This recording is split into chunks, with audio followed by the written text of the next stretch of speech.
नमः सिद्धेभ्यः। ओम नमः सिद्धेभ्यः। ओम नमः सिद्धेभ्यः। ज्ञानलक्ष्मी घनाश्लेष प्रभवानन्दननन्दितं निष्ठितार्थमजं नौमि परमात्मानमव्ययम्। आचार्य शुभचंद्र देव विरचित ज्ञानार्णव ग्रंथराज में धर्म ध्यान का वर्णन करने के लिए संस्थान विषय धर्म ध्यान का क्रम चल रहा है, जिसमें कल आप लोगों के लिए लोक के विस्तार के बारे में बताया गया था कि लोक का आकार कैसा होता है। 3 प्रकार के लोक हैं, अधोलोक, मध्यलोक और ऊर्ध्वलोक। और इन लोक के आकार का चिंतन करना, लोक में कहाँ कौन से जीव रहते हैं, इस तरह का मन में चिंतन करने का नाम उन जीवों की जो भी विशेषताएं हमारे ज्ञान में आ जाती हैं, उन विशेषताओं के साथ में उन जीवों को अपने ध्यान का विषय बनाने का नाम ही संस्थान विषय धर्म ध्यान कहलाता है। जब 3 लोक का वर्णन यह प्रारंभ हुआ तो सबसे पहले अधोलोक का वर्णन यहाँ पर प्रारंभ होता है, जिस अधोलोक में नारकी जीवों की ही प्रमुखता है। सभी लोगों को सामान्य रूप से इतना मालूम रहता है कि इस पृथ्वी के नीचे उन नरकों की भूमियाँ बनी हुई हैं जहाँ पर नारकी जीव उत्पन्न होते हैं। और यह नरकों की भूमियों के बारे में जैन दर्शन में जितना विस्तार से बताया गया है, उतना अन्यत्र कहीं भी हमें पढ़ने को नहीं मिलता है। हिंदुओं के यहाँ पर भी विष्णु पुराण में पाताल आदि का भी वर्णन है, नरक आदि का भी वर्णन है। और वह वर्णन भी उन नारकियों के लिए ही है जो पाप के उदय से, पाप कर्म के फल से नरक में जाकर के वह नारकी जीव वहाँ पर उत्पन्न होते हैं।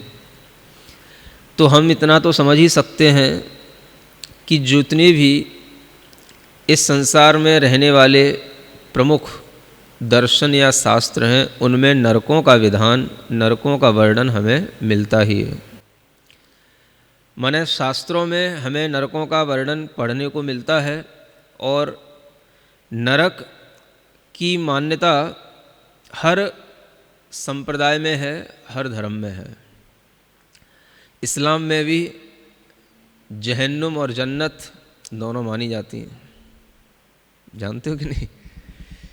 तो वह जहन्नुम और कुछ नहीं है, यही नरक होते हैं।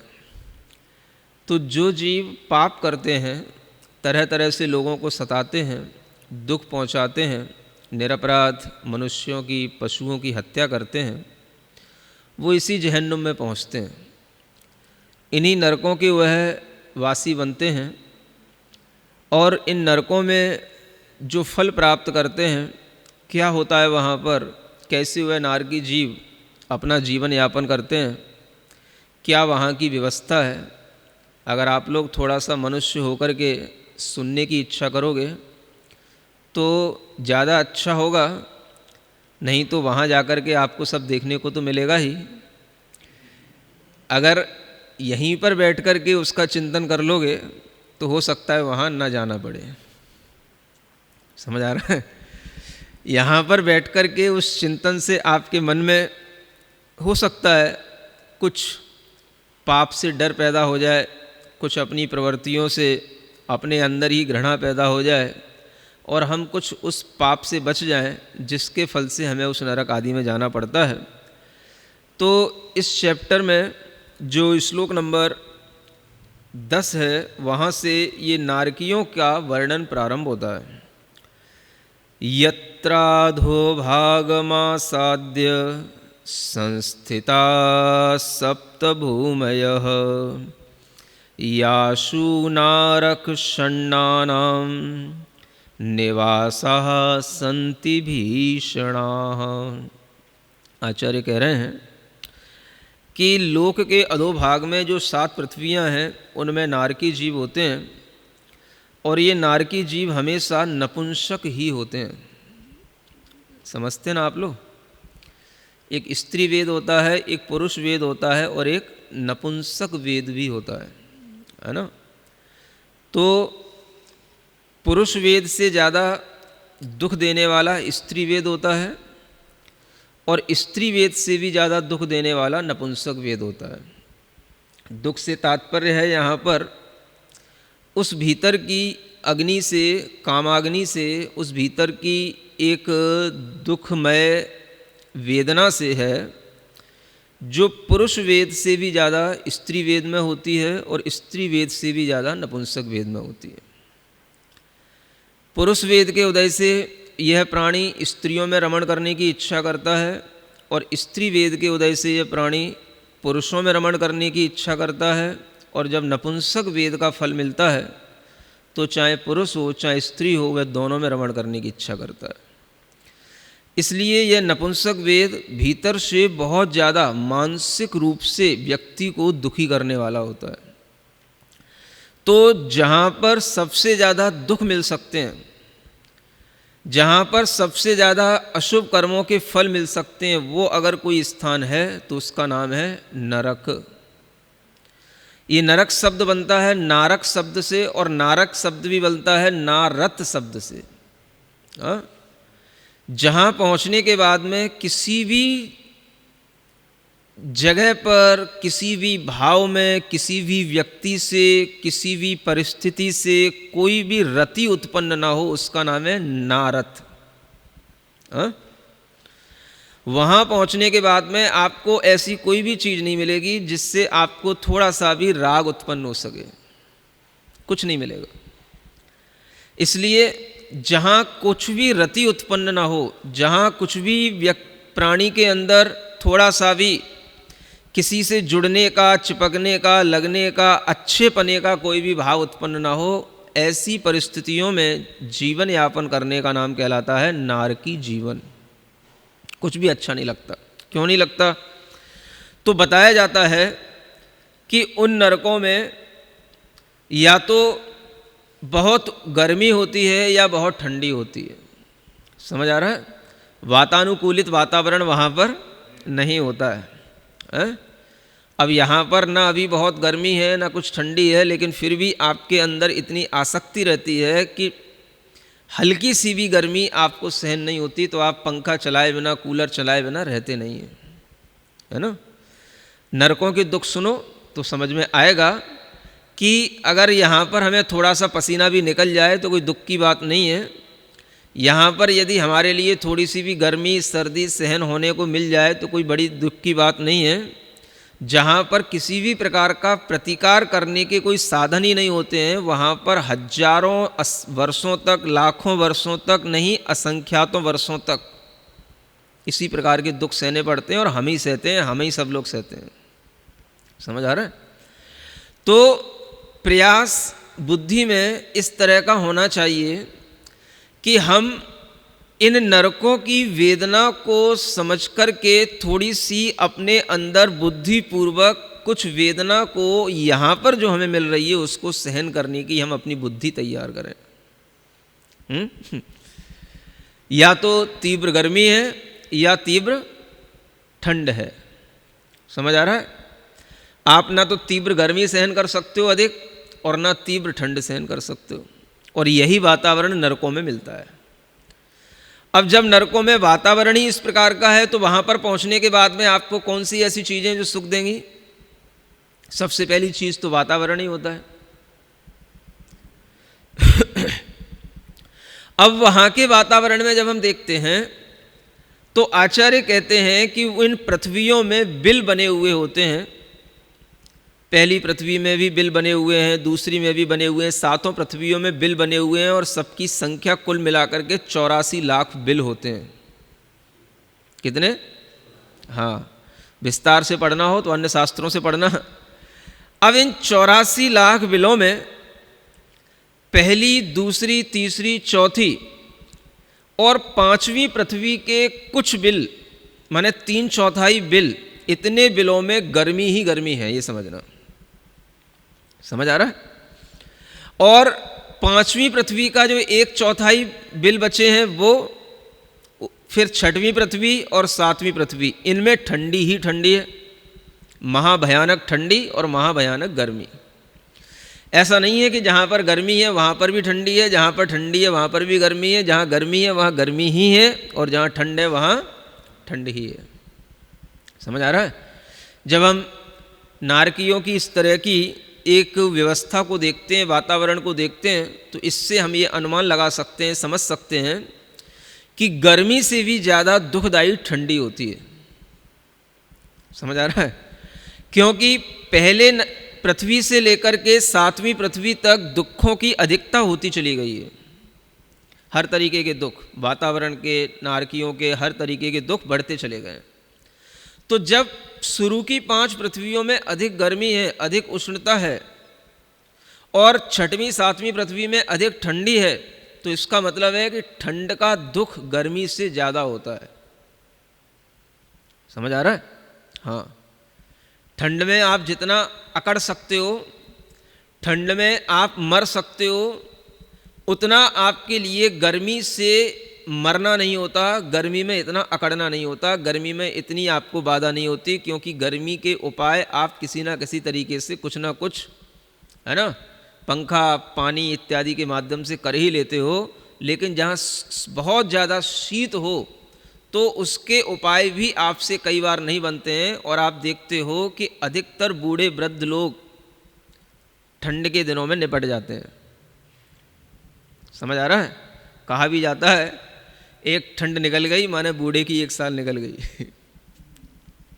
समझ आ रहा है? हाँ, गर्मी से तो बच जाओगे। तो ठंड का भी अपना एक अलग तरीके का दुख है, ये इससे समझ में आता है।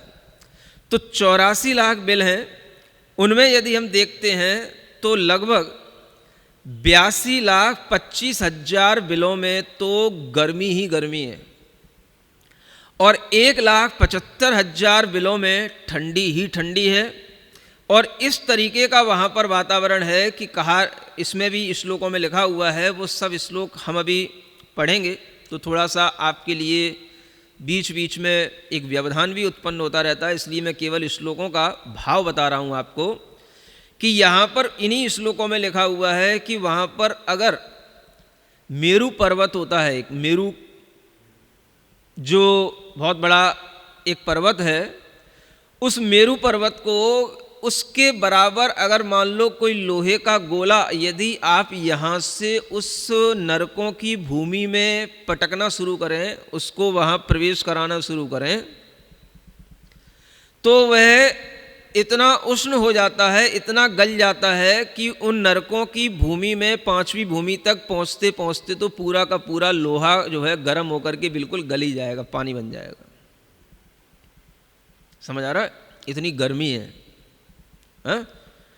फिर जैसे ही वो छठवीं भूमि में, छठवीं पृथ्वी में प्रवेश करेगा, सातवीं पृथ्वी में प्रवेश करेगा, वही मेरू पर्वत के समान लोहे का वही पिंड उन पृथ्वी में पहुंच करके वह बिल्कुल जमना शुरू हो जाएगा, और सातवीं पृथ्वी में पुनः जम करके वैसा का वैसा ही हो जाएगा। इतनी वहाँ पर ठंडी है और इतनी गर्मी है।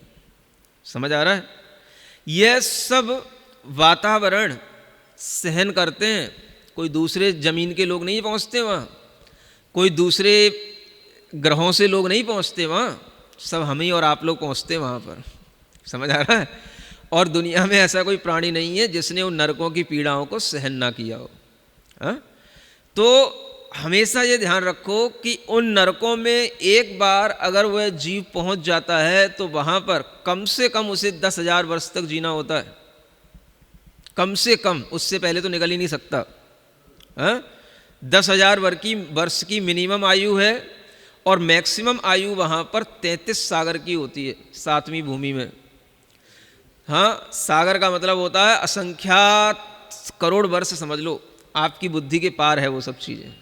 हाँ, तो इतने लंबे समय तक उस भूमि में, उन बिलों में वह नारकी जीव रहते हैं, और वहाँ पर जो ये जीव पहुँचते हैं तो आचार्य यहाँ लिख रहे हैं कि हिंसा, झूठ, चोरी, कुशील और परिग्रह, ये 5 ही वो पाप हैं जिन पापों की प्रमुखता से वह जीव वहाँ पर जाकर के जन्म लेते हैं और वहाँ पर दुख भोगते हैं। समझ आ रहा है? कल आपसे जो थोड़ा सा कहा था कि देखो जो लोग निरपराध लोगों को मारते हैं, चाहे वो धर्म के नाम पर मारें, चाहे वो अपने देश के नाम पर मारें, जो लोग निरपराध लोगों के लिए हत्या करते हैं, बिना वजह उन्हें मारते हैं, ऐसे अनेक तरह के जो आतंकवादी लोग होते हैं, इन लोगों का क्या फल मिलता है? हमने कल आपको बताया था कि अगर मर गए तो मरना कोई बहुत बड़ा फल नहीं है, मरने के बाद फल मिलता है। मरते तो सभी हैं, समझ आ रहा है? मरने के बाद जब ये जहन्नुम जाएंगे तब इन्हें समझ में आएगा कि इन्होंने शहादत की है कि पाप किया है। समझ आ रहा है? तब समझ में आता है कि वहाँ पर पहुँच कर के किस तरह की पीड़ाएं भोगनी पड़ती हैं, और वह पीड़ाएं सब ये जीव यहीं से इकट्ठी करके ले जाता है। आपने अगर एनर्जी का सिद्धांत पढ़ा है तो एनर्जी भी आप समझ सकते हैं, पॉजिटिव एनर्जी भी है और नेगेटिव एनर्जी भी है। हमारी आत्मा में दोनों प्रकार की एनर्जी कर्म के माध्यम से बंध जाती है, जिसे हम कार्मिक एनर्जी बोलते हैं। समझ आ रहा है? जब ये कार्मिक एनर्जी हमारे ही विचारों से, हमारे ही भावों से इतनी ज़्यादा हमारी आत्मा में बंध जाती है कि उसी के फल से वह कार्मिक एनर्जी हमें जो है उन नरकों में अपने आप ले जाती है। वहाँ कोई खुदा, कोई ईश्वर, कोई परवरदिगार, कोई वहाँ पर आपको पहुँचाने वाला नहीं है। आपके ही भावों ने जो पाप के माध्यम से उस कार्मिक एनर्जी को, नेगेटिव कार्मिक एनर्जी को जो इकट्ठा कर लिया है, वही आपकी आत्मा को उस स्थान पर ले जाएगा जहाँ पर आपको अभी इसका फल भोगना है। यहाँ तो आपने फल भोगा ही क्या? नहीं समझ आ रहा है? आप देखो कभी 26/11 की वो घटना, समझ आ रहा है? आतंकवादियों की ऐसी 20 घटनाएं हैं। आप देखो कभी कि कितने लोग मरते हैं और कितने लोगों को मारते हैं, और मारने में धर्म कहते हैं। समझ आ रहा है? और ऐसे निरपराध लोग, ताज होटल में घुस करके जब आतंक हुआ था, समझ आ रहा है, उधर कोमा हॉस्पिटल में बॉम्बे में जब ये तहलका मचा था, तो उस समय पर कितने सैकड़ों लोग, निरपराध लोगों को गोलियों से उड़ा दिया गया, मारे गए, और मारने वाले आदमी ही थे, 20-20 साल के लड़के थे। समझ आ रहा है? अब उन्हें उसका क्या फल मिला? पुलिस ने पकड़ लिया, फांसी चढ़ा दी। इससे क्या मिल गया? समझ आ रहा है? ये तो आपने अपने मन की कर ली। जो हत्यारे थे उन्हें अपराधी घोषित करके आपने अपनी तरीके से सजा दे दी, लेकिन किसी को फांसी दे देने से कितनी सी सजा मिल गई? मुश्किल से 5 सेकंड लगते हैं, आदमी को एक झटका सा लगता है, बस थोड़ी देर के लिए 5 सेकंड तड़फेगा, समाप्त। तो इससे ज़्यादा आपने क्या उसके लिए पाप का फल दे दिया, और आप दे भी क्या सकते हो? क्या समझ आ रहा है? ये सोचो, ये कोई फल नहीं है पाप का। वो तो कई लोग तो किसी दूसरे के हाथ से ना मरना पड़े इसलिए खुद सुसाइड कर लेते हैं, खुद ही अपने हाथ से गोली मार लेते हैं, जैसे हिटलर ने मार ली थी। समझ आ रहा है?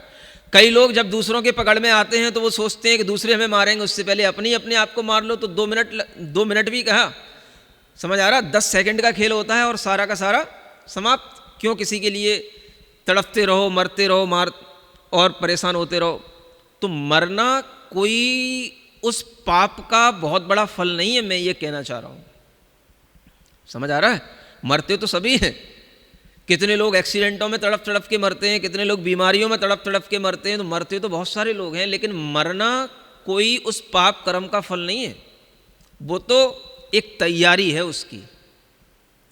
क्या समझ आ रहा है? वो तो एक तैयारी है। रेडी हो जाओ, बिल्कुल अब आप जा रहे हो आगे इस पाप का फल भोगने के लिए। समझ आ रहा है? किसी को फांसी दी गई, किसी को शूट कर दिया गया, समझ आ रहा है, तो ये उसके लिए एक तरीके का बस बंदोबस्त कर दिया गया, अब तुम जाओ। कहाँ जाओ? तो यहाँ पहुँचो। समझ आ रहा है? ये 84 लाख बिल भरे पड़े हैं नरकों की इन वेदनाओं के माध्यम से। अगर आपको थोड़ा सा भी ध्यान में आ जाए तो आपके मन में आ सकता है कि पाप कर्म का तीव्र फल अगर भोगने का कोई भी ठिकाना है, कोई भी स्थान है, तो वह नरक है, इसके अलावा कुछ नहीं है। समझ आ रहा है? हाँ, कितने ही लोग हैं, कितनी मुर्गियों की हिंसा करते हैं, कितने बकरों की हिंसा करते हैं, कितने गाय बैल भैंस आदि जीवों की हिंसा करते हैं और खूब शान शौकत से रहते हैं। क्या समझ आ रहा है? हा? जीवन के अंत में मान लो उन्हें कुछ हो भी गया, मर भी गए, कोई कुछ हो भी गया, तो क्या फल मिल गया उन्हें पाप का?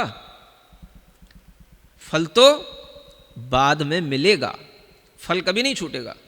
जो भी हम हिंसा आदि पाप कर रहे हैं, उस हिंसा आदि पाप से जो हमारे अंदर नेगेटिव कार्मिक बॉन्डिंग होती है, उसके फल से वह आत्मा अब आगे चल करके वह नारकियों का जब शरीर बनता है, तो कहते हैं कि वहाँ जहाँ पर हम पहुँचते हैं, वहाँ पर नारकियों की जहाँ उत्पत्ति होती है, वहाँ पर उत्पत्ति के स्थान पर उसे केवल अंतर मुहूर्त का समय लगता है। अंतर मुहूर्त का मतलब कोई 48 मिनट जैसा भी नहीं समझना, समझ आ रहा है? हाँ, मतलब मिनट का मतलब इतना ही समझना कि 1 मिनट के अंदर वह जीव बिल्कुल अपना शरीर लेकर के तैयार हो जाता है। उसे 9 महीने की तरह गर्भ में नहीं रहना पड़ता है नरकों में, मनुष्यों की तरह।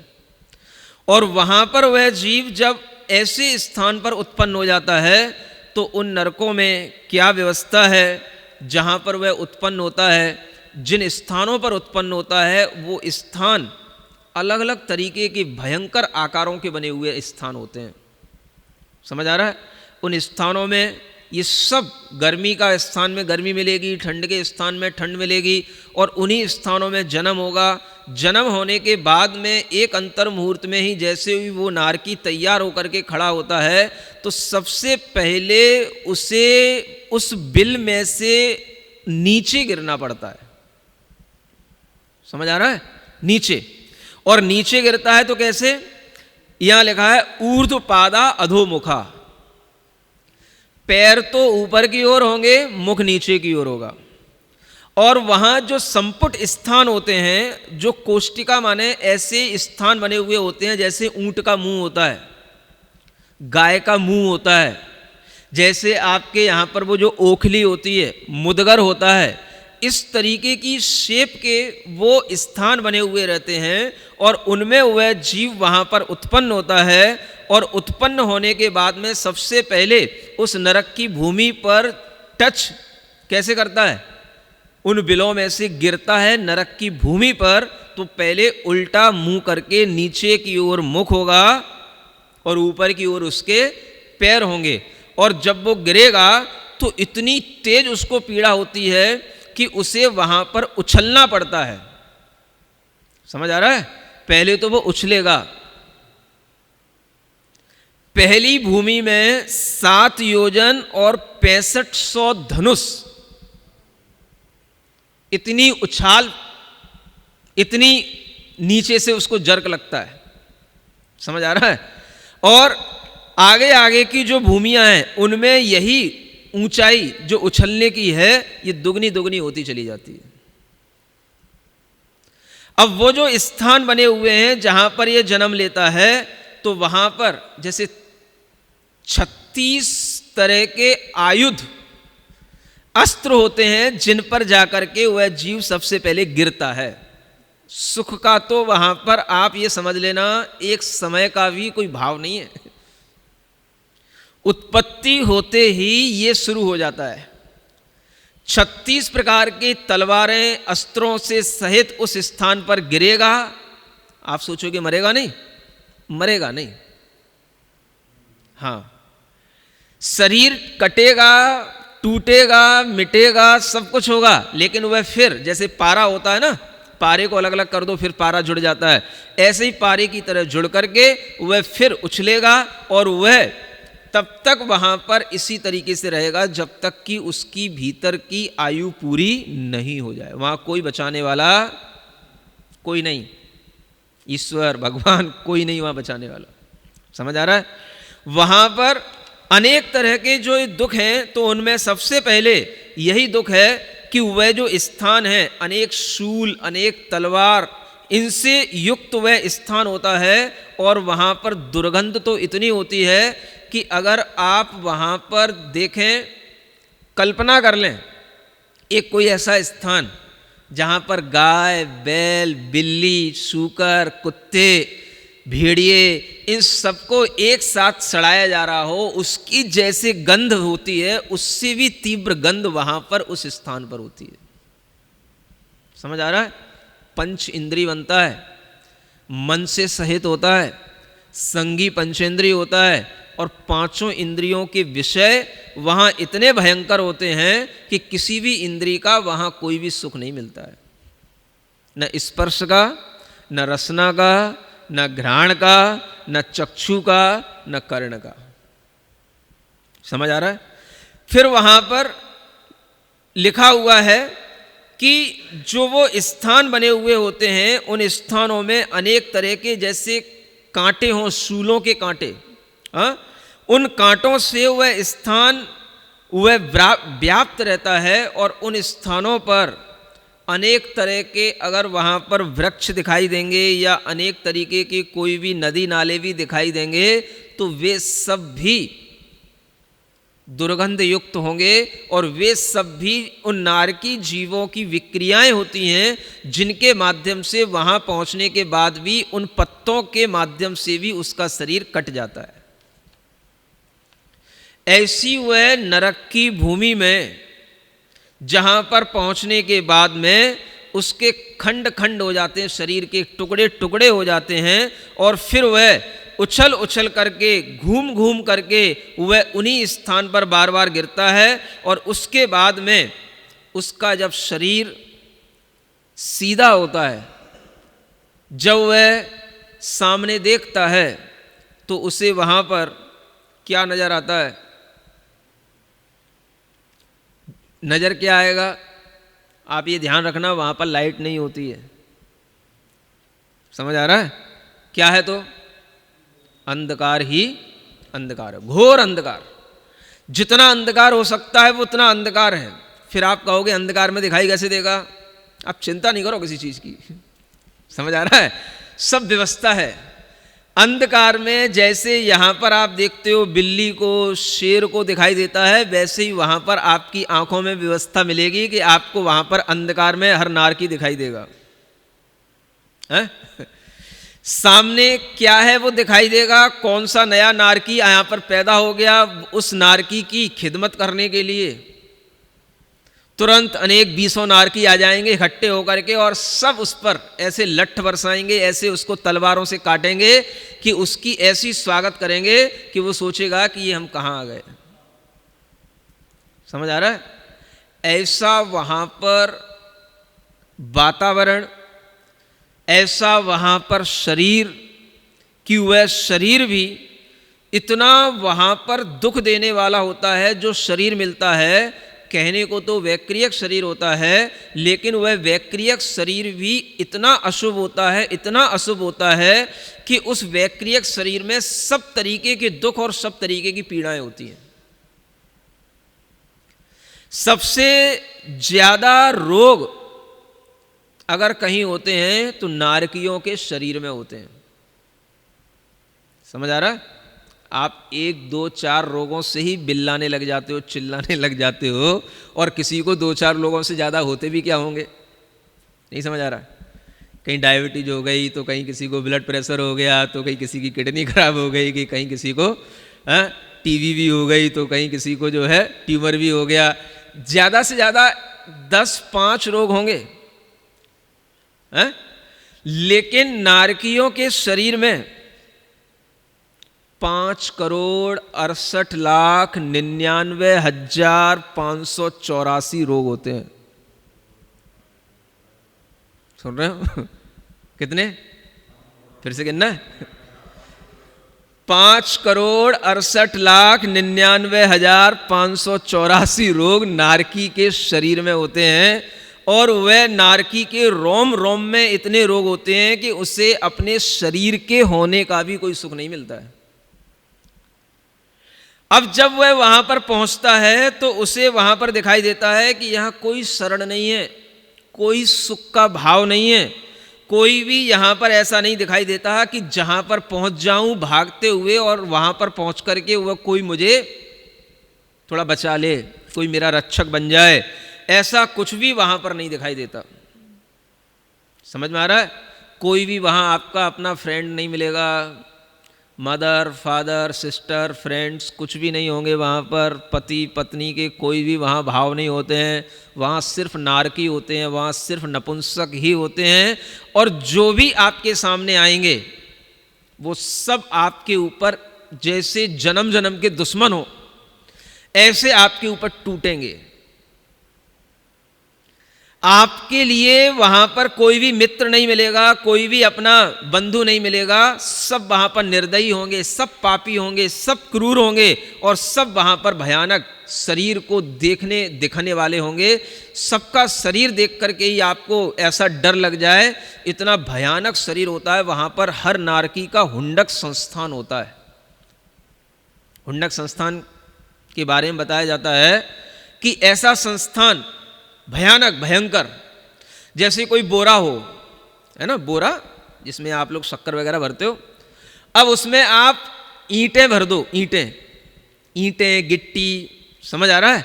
तो उस बोरे का कैसा संस्थान बनेगा?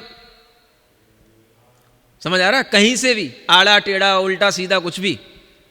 ऐसा नारकियों का इतना भयानक मुख होता है, इतना भयानक शरीर होता है, इतनी बड़ी बड़ी उनकी लाल लाल फुलिंगें जिसमें से निकल रही हो ऐसी आंखें होती हैं, और इतना प्रचंड शरीर होता है कि उसको देख कर के ही दूसरा नारकी अपने होश खो देता है। क्या समझ आ रहा है? आपके सामने डराने वाला कितने ही से कितना बड़ा राक्षस की आपने कोई फिल्म देखी हो या कल्पना की हो, वो भी वहां कुछ नहीं है। इतना बड़ा वहां पर वह राक्षसीय हर एक नारकी भयानक रूप में, काला हुंडक संस्थान वाला, लाल आंखों वाला, अनेक तरीके की विक्रियाओं के माध्यम से अपने ही शरीर को अनेक तरीके के अस्त्र शस्त्रों के रूप में बना करके आपके ऊपर कहीं गिर पड़ेगा, कहीं आपको काट देगा। कई तरीके से वह नारकी एक दूसरे नारकियों को पीड़ा दे दे कर ही बस अपना समय निकालते हैं। हाँ, सबके अंदर तीव्र आर्त ध्यान और रौद्र ध्यान चलेगा, शुभ ध्यान की तो वहां कोई बात ही नहीं है। समझ रहे हैं ना? आर्त ध्यान और रौद्र ध्यान जिनके बारे में आप लोग सुन चुके हैं, और ऐसे नारकियों के वहां पर शब्द मिलेंगे जितनी अच्छी से अच्छी गालियां हो सकती हैं। सॉरी, गाली कहां अच्छी से अच्छी हो रही है तो क्या बोलना चाहिए? बुरे से बुरी। तो जितने बुरे से बुरे शब्द हो सकते हैं, जितने बुरे से बुरे कर्कश वचन हो सकते हैं, जितनी बुरी से बुरी शब्दावली हो सकती है, वो सब आपके स्वागत में वहां प्रस्तुत की जाती है। समझ आ रहा है? स्पर्शन इंद्री का सुख भी नहीं, वहां की गर्मी सर्दी भूमि इतनी कांटोंदार, इतनी कटीली, इतनी मानो उस भूमि पर हाथ रखते ही, खड़े होते ही हजारों बिच्छू जैसे डस रहे हो। समझ आ रहा है? कोई कीलें अपने शरीर में ठोंक रहा हो, आग अपने शरीर में प्रवेश कर रही हो, ऐसी वहां पर स्पर्शन इंद्री का वहां पर सुख मिलता है। सुन रहे हो? अरे अब जो सुनने में आ रहा है वो सुन लो है। फिर वहां पर घ्राण इंद्री का सुख तो आपको बता ही दिया है? इतना सुख है घ्राण इंद्री का कि जैसे कि मान लो अभी आंध्रा में जैसे गैस लीक हुई, 3-4 किलोमीटर तक उस गैस का प्रभाव दिखाई दिया, लोग बेहोश हो गए, मर गए घुट घुट करके। वो तो थोड़ी सी गैस से घुट घुट करके मरे, वो तो इतनी घुटन कि आप सोचो कि हजारों सड़े जानवरों का मांस की जितनी बदबू होती है उससे भी कई गुना बदबू वहां पर नारकियों की उस भूमि में होती है। और शास्त्रों में लिखा है कि पहली पृथ्वी में इतनी दुर्गंधित मिट्टी होती है कि उन्हें उसी मिट्टी को ही खाना पड़ता है और कुछ नहीं मिलता खाने को। समझ आ रहा है? रसना इंद्री के लिए क्या है? मिट्टी वहां की इतनी दुर्गंधित, इतनी जहरीली है कि जैसे ही वो मुंह पर मिट्टी रखता है तो उसका पूरा मुंह जल जाता है, पूरा शरीर उसका नष्ट हो जाता है। और उस मिट्टी में इतनी दुर्गंध है कि अगर उस मिट्टी का एक कण इस भूमि पर यहां पर ला करके रख दिया जाए, क्या सुन रहे हो, तो एक कोस के लोग मर जाएं, इतनी दुर्गंधित भूमि है, इतनी दुर्गंधित वह मिट्टी है। समझ आ रहा है? एक कोस पहली पृथ्वी का। दूसरी पृथ्वी की मिट्टी लाओगे तो 1.5 कोस तक के लोग मर जाएंगे, तीसरी पृथ्वी की मिट्टी लाओगे तो 2 कोस तक के लोग मर जाएंगे, और ऐसे ही आधा आधा कोस बढ़ाते चले जाना 7वीं पृथ्वी तक।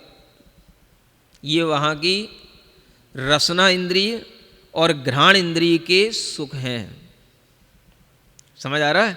चक्षु इंद्रिय का तो वातावरण सामने दिखाई दे ही रहा है, और इस कर्ण इंद्रिय के लिए नारकी आपके लिए ऐसे ऐसे भयानक शब्द उत्पन्न करेंगे, वहां पर सब मिलेंगे, शेर, गीदड़, भालू, जितने भी क्रूर से क्रूर पशु होते हैं, चील आदि जो पक्षी होते हैं, गिद्ध आदि पक्षी होते हैं, वो सब वहां मिलेंगे, और वो सब वहां पर नारकी जीव ही होंगे। कोई उड़ उड़ करके मार रहा है, कोई सामने आ करके मार रहा है, एक दूसरे नारकी को हर एक दूसरा नारकी चींथता रहता है, काटता रहता है, नोचता रहता है, अनेक तरीके की पीड़ाएं दे दे करके हर एक को वह एक एक नारकी अपने अंदर क्या करता रहता है, दुख लेता भी है और दुख देता भी है। ये वहां का वातावरण है। और इस वातावरण में रहने वाले उन नारकी जीव जब वहां पर जब वो उत्पन्न होते हैं, तब वो विचार तो उनके लिए क्षण भर आता है कि मैं यहां पर कहां से आ गया, कौन से पाप कर्म के कारण से यहां पर आ गया, जो मुझे ऐसे इस भयानक स्थान पर आने के बाद में अब यहां से निकलने का कोई रास्ता दिखाई नहीं दे रहा है। तो वह नारकी जीव अनेक तरीके से अपने मन में खेद खिन्न होता है, विचार करता है, और उसी के कारण से उसको बहुत मानसिक पीड़ा होती है, मानसिक दुख होता है।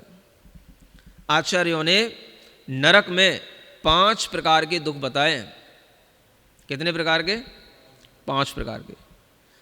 एक तो शारीरिक दुख है, एक मानसिक दुख है, एक क्षेत्रज दुख है जो वहां की भूमि क्षेत्र के वातावरण के कारण से उत्पन्न होता है, और एक नारकियों के आपस में जो पीड़ा दी जाती है, नारकी आपस में एक दूसरे को मारते हैं, वो परस्पर का दुख है। और जो नरकों में शुरू की 3 पृथ्वियां हैं, उन 3 पृथ्वियों में असुर कुमारों के द्वारा दिया जाने वाला भी दुख है। एक देव होते हैं असुर कुमार जाति के, जो वह तीसरी पृथ्वी तक वहां पहुंच करके उनको और बढ़ाते हैं और उन्हें और आपस में लड़ा करके आनंद लेते हैं। जैसे कि यहाँ पर आप कभी लड़ाइयाँ देखते हो, या दूसरे लोग भी यहाँ लड़ाइयाँ आपस में पशुओं की करवा देते हैं, मनुष्यों की करवा देते हैं, तो आनंदित होते हैं। वैसे ही वहाँ पर वह देव तीसरी पृथ्वी तक वह असुर कुमार कृत दुख भी मिलता है। आगे की पृथ्वियों में 4 प्रकार के ही दुख हैं, 3 पृथ्वियों तक 5 प्रकार के दुख हैं। समझ आ रहा है कुछ? यहां पर लोग लड़ाते हैं कि नहीं लड़ाते हैं, भिड़ाते हैं कि नहीं भिड़ाते हैं? आपस में घोड़ों के युद्ध होते हैं, मेढ़ों के युद्ध होते हैं, सुअरों के युद्ध होते हैं, बैलों के युद्ध होते हैं, मुर्गों के युद्ध होते हैं। कितने तरीके के लोग यहाँ पर गायों के युद्ध कराते हैं और युद्ध करा करके खुश होते हैं, और उस पर पैसा लगाते हैं और उसके माध्यम से खेल करते हैं, और उसमें जो है अनेक तरीके से उन जीवों को जो पीड़ा पहुंचती है उससे उन्हें कोई प्रयोजन नहीं, वो अपने उनके खेल को देख करके खुश होते हैं। ऐसे ही जीव वहाँ जा कर के जब उत्पन्न होते हैं तो वहाँ पर भी ये जीव इसी तरीके से भिड़ाते हैं और वहाँ पर भी एक दूसरे को इसी तरीके से पीड़ा देते हैं। तो कुछ देवों में भी इस तरीके के देव होते हैं जो दूसरों को केवल दुख देकर के ही प्रसन्न होते हैं, और वो देव भी तीसरी पृथ्वी तक पहुंच सकते हैं, नीचे तक नहीं पहुंच सकते।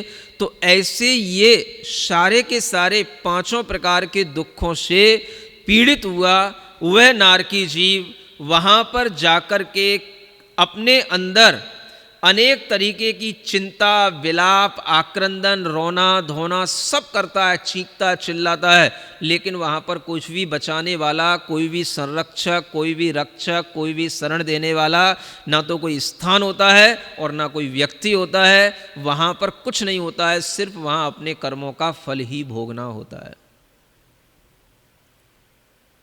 समझ आ रहा है? फिर वहाँ पहुँचने के बाद में वह विचार भी करता है। क्या विचार करता है? वह विचार क्या करता है? सोचता है, मैंने अपने जीवन में क्या किया जिसके कारण से मैं यहाँ आ गया। और वो विचार किसके माध्यम से होगा? एक और बहुत बड़ी चीज़ है, यहाँ नरकों में रह करके उसे क्या दिखाई देगा? उसे नरकों में रह करके भी अपना पिछला जीवन कैसे दिखाई देगा? तो वहाँ पर अवधि ज्ञान प्रकट जरूर होता है। कौन सा ज्ञान?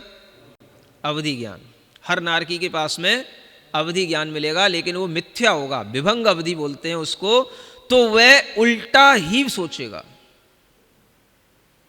उस विभंग ज्ञान के माध्यम से वहां पर जितने भी लोग उसके सामने आएंगे वो उसके कुछ पूर्व जन्म के संबंधी भी होते हैं, तो भी वह उनसे वह कभी भी जो उसके संबंधी रहे हैं वह उन्हें उस संबंधों के रूप में नहीं देखेगा, वह उन्हें शत्रु के रूप में ही देखेगा। और जब किसी नारकी के लिए कोई थोड़ा सा मन में सद्विचार आता है तो वह वहां पर अपने अंदर तरह तरह के विचार भी करता चला जाता है और वह तरह तरह से पीड़ित होकर के नारकियों से दुख को भी भोगता चला जाता है। आचार्य कहते हैं कि वहाँ पहुँचने के बाद में कितने ही नारकी ऐसे भी होते हैं जो मन में विचार करते हैं कि मैंने धर्म धर्म धर्म धर्म बहुत सुना था, लेकिन अपने अहंकार में धर्म कभी किया नहीं। सदाचारी जो लोग हमें मिलते थे उनका हमने निरादर किया। हिंसा, झूठ, चोरी, कुशील, परिग्रह में ही हमारा मन रहा। और जो लोग धर्मात्मा होते थे हम उनकी निंदा करते थे, हम उन्हें परेशान करते थे, हम उनके लिए व्यवधान उत्पन्न करते थे और हर तरीके से हम धर्म से अपने आप को दूर करते चले गए।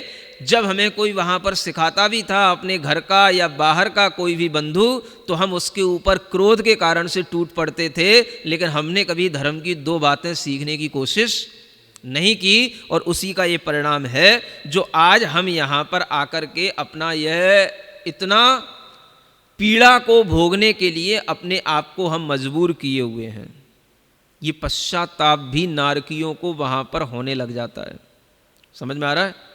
वह नारकी वहाँ पर यह भी पश्चाताप करता है कि मनुष्य भव में मैंने जो ये पाप कर्म का संचय किया है, यह पाप कर्म ने ही मुझे यहाँ पर इस नरकों में ला करके पटका है और कोई मुझे यहाँ पर नरक में भेजने वाला न कोई भगवान है न कोई खुदा है। ये सब बात वहाँ पर उस नारकी को समझ में अपने आप आने लग जाती है।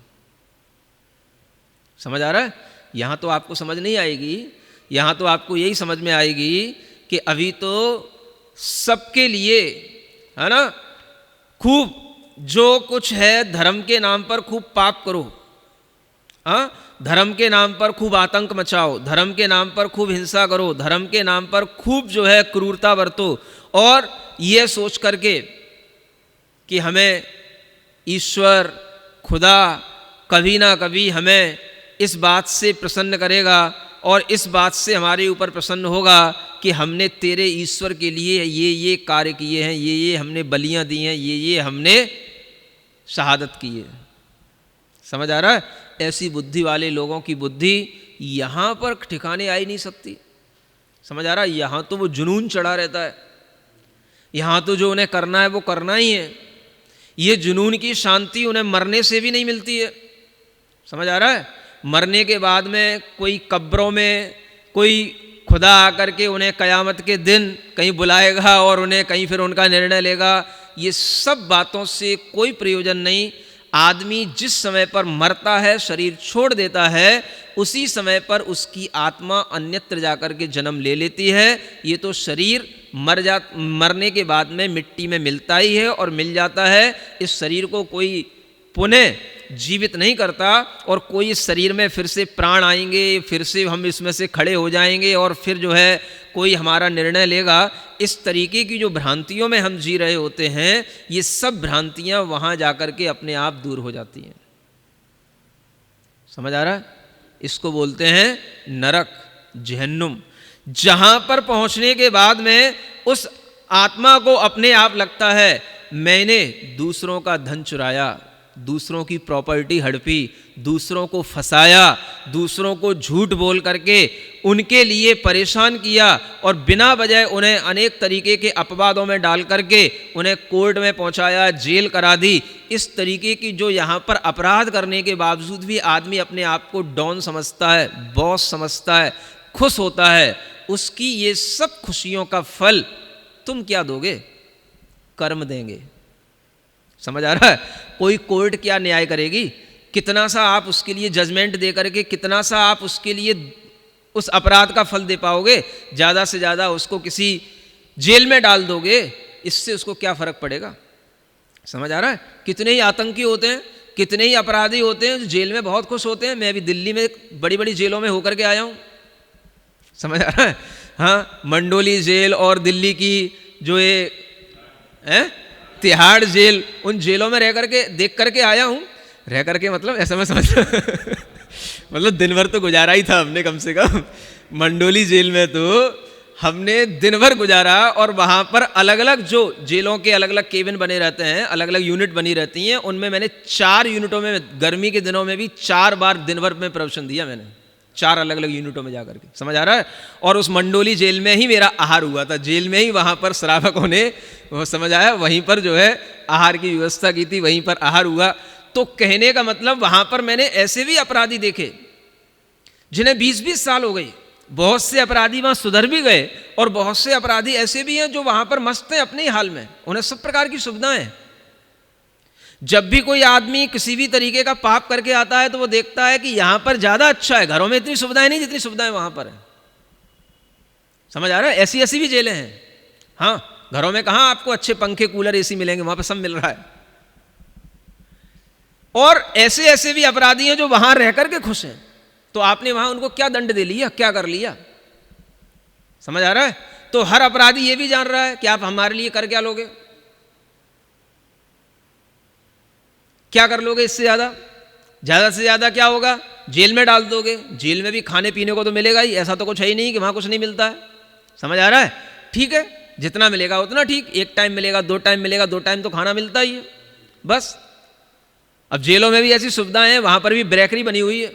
समझ आ रहा है? मैं हाँ वो मंडोली जेल में घूमने गया, हर चीज़ की सुविधा है वहाँ पर। जेलों में भी वहाँ पर लोग काम कर रहे होते हैं, दर्जियों के काम होते हैं, ब्रेकरी बनाने वाले के काम हो रहे हैं, वहाँ बिस्कुट बन रहे हैं, पाव भाजी बन रही है, ब्रेड बन रही है, सब बन रही है, सब खा रहे हैं, बना भी रहे हैं। हाँ, जाके देख लो, अच्छा, इतना अच्छा लग रहा है, हंस रहे हो। समझ आ रहा है? तो पाप की सजा मिलने का कोई स्थान दुनिया में यहाँ तो कुछ है ही नहीं, हम यूँ कहना चाह रहे हैं। समझ आ रहा है? कोई भी जेलों में आपको ये समझ लो पाप की कोई सजा नहीं है। क्या सजा मिलेगी? आप खा रहे हो, पी रहे हो, अच्छे ढंग से रह रहे हो, अपनी केबिन में रह रहे हो, बस इतना ही दुख है, घर बार से दूर हो, बस उतना ही क्या है। हाँ, और वो भी जब आपकी कई बार कहीं जमानत हो जाती, कुछ हो जाता है, मिल जाती है, तो ऐसे भी अपराधी हैं, थोड़ी देर के लिए, 2-4 दिन के लिए घर रह आए, फिर एक केस कराए, बोले यार अच्छा नहीं लग रहा, यहीं पे फिर आ जाते हैं, और फिर केस कराओ, फिर वहीं जेल में आ जाते हैं। ऐसे भी लोग हैं वहाँ पर जो बार बार रिपीट करके अपराध करके वहाँ पहुँचते रहते, बच्चे ऐसे। समझ आ रहा है? तो इन अपराधों की सजा आप ज़्यादा से ज़्यादा क्या दे सकते हो? अगर आपने उसको फांसी दे दी तो वो भी एक 5 सेकंड की, 10 सेकंड की पीड़ा है।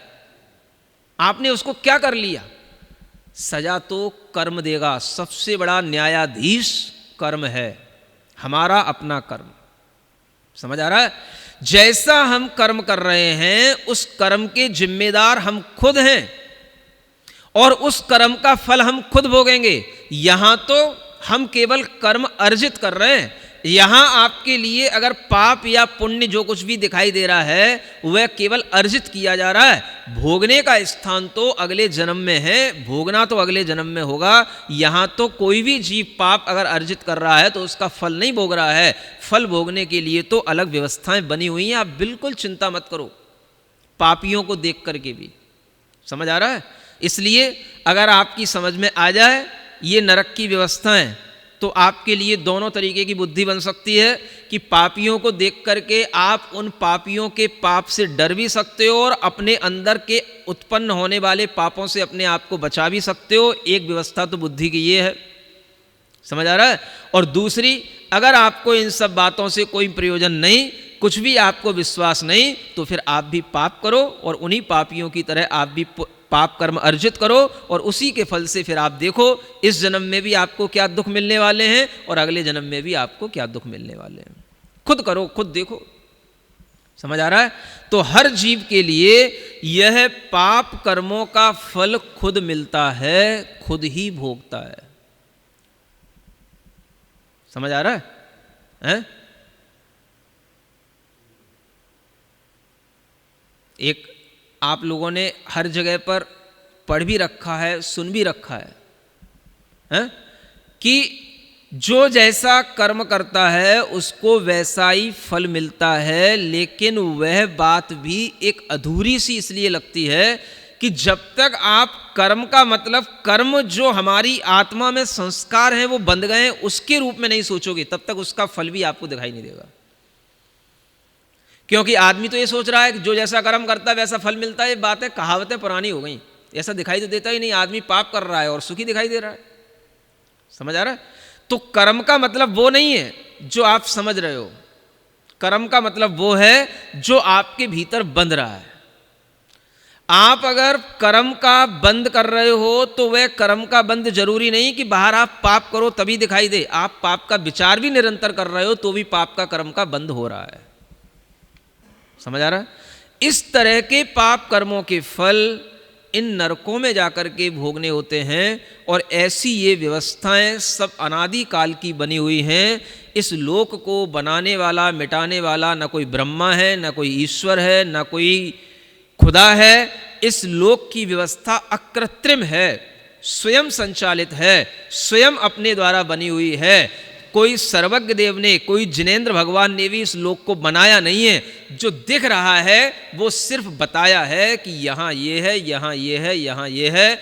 आपको जैसा मन में आए वैसा आप विचार करें, जैसा आपके सोचने में आए वैसा आप कृत्य करें। सबके लिए स्वतंत्र छोड़ रखा है। समझ आ रहा है? हाँ, एक जैन दर्शन ही ऐसा है जहां पर कोई कर्तृत्ववाद नहीं है। तुम मेरी शरण में नहीं आओगे तो तुम नरक में पहुंच जाओगे, तुम मेरी बात नहीं मानोगे तो नरक नारकी बन जाओगे, तुम मेरी बात नहीं सुनोगे तो ऐसे ही जहन्नुम पहुंच जाओगे। ऐसा नहीं, मेरी बात तो कुछ है ही नहीं। जो बात है वो सबकी है। समझ आ रहा है? हिंसा, झूठ, चोरी, कुशील, परिग्रह, 5 पाप, ये मेरे तेरे क्या होते हैं? जो करेगा वो उसका फल पाएगा। देखने में आया, सिर्फ सर्वज्ञ का मतलब क्या होता है? सिर्फ देखना, जानना। तो सर्वज्ञ के द्वारा ये जो नरकों में नारकियों का जो ये रूप देखा गया वो हमें यहां बताया गया। ऐसे नारकियों का वहां पर जीवन, चीखते चिल्लाते दुखी होते हुए वो पूरा का पूरा जीवन निकलता है और वहाँ पर अकाल मृत्यु नहीं होती है। शरीर के टुकड़े टुकड़े हो जाएंगे, वो पुनः जुड़ जाएंगे। जब तक की आयु पूर्ण नहीं होगी तब तक वहाँ से निकालने वाला कोई भी न इंद्र है, न कोई देवी है, न कोई देवता है। वो सब कोई भी काम आने वाले नहीं है, सब यहीं पर हैं आपके लिए। समझ आ रहा है? तो पाप कर्म या पुण्य कर्म जो कुछ भी कमाया जाता है, आदमी अपने मन, वचन और काय के माध्यम से खुद अर्जित करता है। दूसरे की उसमें कोई हिस्सेदारी नहीं है। यह सोच करके हर व्यक्ति अपने मन वचन काया को पाप की प्रवृत्तियों से बचाने की कोशिश करे, यही धर्म है। और इसी धर्म के अनुसार जो व्यक्ति चलता है तो उसको इन नरकों में जाने से बचना हो जाता है। अन्यथा जो इस धर्म की बात को, ये नहीं कहा जा रहा जैन धर्म की बात को, ये कोई धर्म की जैन धर्म की बात नहीं है। हिंसा, झूठ, चोरी, कुशील, परिग्रह 5 पाप बस आप छोड़ दो, आपके लिए अपने आप इन नरकों में जाने से बचना हो जाएगा और आपके लिए सदगति होगी। कोई भी ईश्वर आपको न सदगति में पहुंचाता है न दुर्गति में पहुंचाता है, आपके कर्म ही आपको सदगति और दुर्गति में ले जाते हैं। ये धर्म हमें बताता है जिसका नाम है जैन धर्म। समझ आ रहा है? आज के लिए इतना ही पर्याप्त है, आगे की बात कल करेंगे। बोलो महावीर भगवान की जय।